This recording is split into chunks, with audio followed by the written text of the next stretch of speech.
Hi hello everyone, welcome to our channel నేత్ర home world. అందరికీ ముందుగా జై శ్రీరామ్, జై శ్రీరామ్. సోమవారం అయితే అంగరంగ వైభవంగా బాలరాముడి విగ్రహ ప్రతిష్ట అయితే అందరూ చూసారని అనుకుంటున్నాను. అందరూ టీవీలో చూసుంటారు కదా. అసలు ఇంకా ఆ బాలరాముని ముఖరూపం ఉంది కదా, ఎంత అందంగా ఉందో చూడండి. అసలు చిరుమంద హాసంతో ఇంకా చూసే కొద్దీ ఇంకా చూడాలి చూడాలి అనిపిస్తుంది. అంత అందంగా ఉన్నాడు బాలరాముడైతే. ఇంకైతే ఆ విగ్రహం చూస్తూ ఉంటే ఎప్పుడెప్పుడు మనకు కూడా అయోధ్యకు వెళ్దామా, స్వామివారిని దర్శించుకుందామా అని అయితే నాకైతే అలా అనిపించింది. దేనికైనా టైం రావాలి కదా.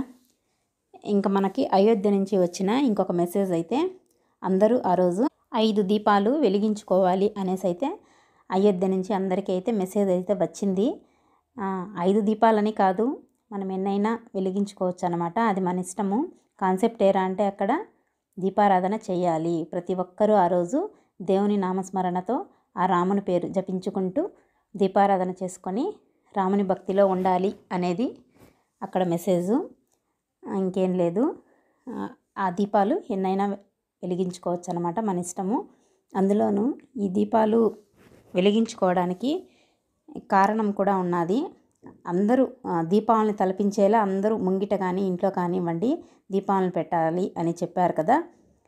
ఎందుకంటే ఆల్రెడీ మీకు నేను దీపావళి వీడియో చూస్తుంటే తెలిసింటుంది. ఒక చిన్న స్టోరీ అయితే చెప్పాను కదా, మన పురాణ కథ. యాక్చువల్లీ దీపావళి మనం నరకాసురుని సత్యభామ వధించింది అని నరక చతుర్దశి మరియు ఆ మరుసటి రోజు దీపావళిని అయితే జరుపుకుంటాం కదా.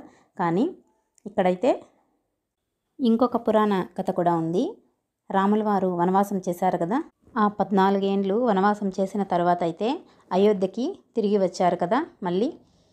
అప్పుడు అందరూ అయోధ్యలోని ప్రజలంతా అంగరంగ వైభవంగా పండుగ చేసుకున్నారనమాట, సంబరాలు జరుపుకున్నారు. అయోధ్యనంతా దీపకాంతులతో నింపేశారు. అందువలన ఇప్పుడు మళ్ళీ మనకి 500 సంవత్సరాల తర్వాత ఎన్నో గొడవలు, ఎన్నో కోర్టు కేసులతో మళ్ళీ తిరిగి రాముడు అయోధ్యకి తిరిగి వచ్చాడు. అందువలన ఈరోజు మనము ఆ దీపావళిని తలపించేలా దీపకాంతులతో మొత్తం దేశమంతా నింపేయాలి అనేసి ఆ విధంగా అయితే అందరూ అయోధ్య నుంచి మనకి మెసేజ్ వచ్చింది. అందరూ కూడా అదే విధంగా అయితే చేశారు. చాలా అంటే చాలా సందడిగా అయితే ఉండిందనమాట. అందరూ అదే విధంగా జరుపుకున్నారని అనుకుంటున్నాను, సందడిగా అయితే ఆ రామనామ స్మరణతో. ఇంకా గడపలో కూడా రాముల వారిని ఆహ్వానిస్తూ అయితే చక్కగా ఈ విధంగా అయితే దీపాలైతే వెలిగించుకున్నాను. కరెక్ట్గా మనకి 12 తర్వాత 12:29 ఆ మధ్యలో అనుకుంటాను రాముల వారికి ప్రాణప్రతిష్ఠ చేశారు విగ్రహానికి. ఆ టైంలో అయితే ఈ విధంగా దీపారాధన చేసుకొని చక్కగా ఇంట్లో కూడా దీపాలని వెలిగించుకున్నాను. మనకి రామమందిరంది ఫోటో ఇచ్చారు కదా, ఆ ఫోటో ప్లస్ అక్షింతలు, అక్కడ అయోధ్య నుంచి వచ్చిన అక్షింతలు మరియు మనము వృద్ధి చేసుకున్నాం కదా, ఆ అక్షింతల రెండింటినీ కలిపి పూజ అయితే చేసుకున్నాను పూజా మందిరంలో పెట్టి. తర్వాత మనకి ఆ కరపత్రం ఇచ్చారు కదా, ఆ కరపత్రంలో అయితే శ్రీరామ జయ రామ జయ జయ రామ అనే మంత్రాన్ని 108 సార్లు పఠించాలి అన్నారు. ఈ విధంగా అయితే నేను తమలపాకుల పైన సింధూరంతో రాసి దీపారాధన అయితే చేశాను. తర్వాత అది మనకు అలా కనిపిస్తూ ఉంటుంది కదా పూజ జరిగినంతసేపు కూడా, ఆ నామాన్ని అలా పఠించుకుంటూ పూజ అయితే చేశాను. తర్వాత ఈ విధంగా పానకము, పెసులు, పులిహోర నైవేద్యంగా స్వామివారికి అయితే సమర్పించి, మెయిన్ వడపప్పు పానకమే కదండి రాముల వారికి నైవేద్యం అంటే, అవి సమర్పించి చక్కగా అయితే ఇంటిలో పూజనైతే ఈ విధంగా చేసుకున్నాను అనమాట. ఇంకా ఇంటిలో పూజ అంతా అయిన తర్వాత అయితే అసలు ఊర్లో ఎంత సందడిగా ఉందంటే, ఇంట్లో మనం పూజ చేసేటప్పుడు కానీ స్వామివారికి కావాల్సిన నైవేద్యాలు వండేటప్పుడు కానివ్వండి చాలా సౌండ్స్తో సాంగ్స్ అయితే పెట్టారు. ఊర్లో అంతా ఊరేగింపు అయితే చేస్తున్నారనమాట రాముల వారిని.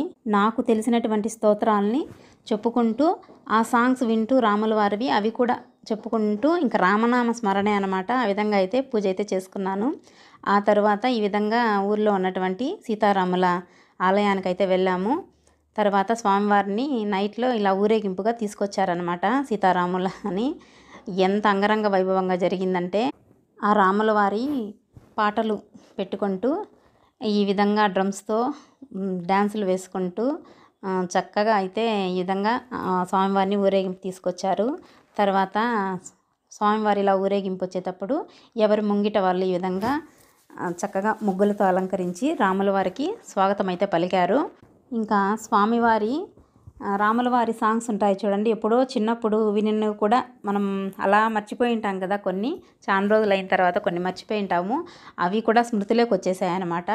ఆ సాంగ్స్ అంతా అలా వింటూ వాటినే మనసులో తలుచుకుంటూ ఈ విధంగా రామనామ స్మరణతోనే మారు మోగిపోయింది ఈరోజైతే. ఇంకా ఎవరి ముంగిటకి రాముల వారు వచ్చినప్పుడు వాళ్ళు ఇలా పూజా సామాగ్రి స్వామివారికి సమర్పించి ఇలా పూజలు అయితే చేసుకున్నారు. ఈ విధంగా గడిచింది. అసలు ఇంకా ఈరోజు మనకి ఇండియాలోనే చరిత్రలో నిలిచిపోతుంది. ఇంకా ఈరోజు ఇంకా ప్రతి సంవత్సరము ఈ రోజుని అందరూ గుర్తు చేసుకుంటూ పండుగ జరుపుకుంటారు. ఇంకా ఇది ఇవాల్టి వీడియో. మీకు అందరికీ నచ్చిందనే అనుకుంటున్నాను. నచ్చితే మన వీడియోని లైక్ చేయండి. మళ్ళీ తిరిగి మరో ఇంట్రెస్టింగ్ వీడియోతో కలుసుకుందాం. అంతవరకు బాయ్.